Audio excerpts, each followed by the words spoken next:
programang ito ay rated SPG. Striktong patnubay at gabay ng magulang ang kailangan. Maaaring may masiselang tema, lengguwahe, karahasan, sexual, horror o droga na hindi angkop sa mga... Dahil nga nakikita ni Liberty na itong ang si Charlene ay malapit na nga kay Princess, ay nakipagkampihan nga itong si Liberty dito nga kay Divina na kung tawagin niya ngang Mommy D, na ang motto nga nilang dalawa ay keep your friends close and your enemies closer.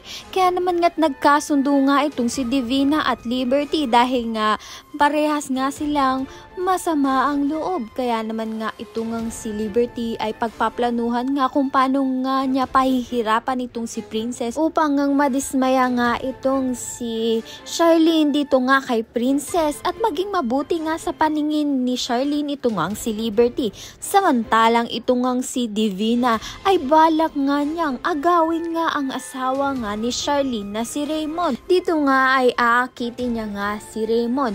Ito nga ang isa nga sa plano ni Divina para sirain nga ang buhay nga ni Charlene. Sa kabilang banda naman nga malalaman na nga ni Liberty ang katotohanan dito nga kay Xavier na buhay nga ang kanyang ina.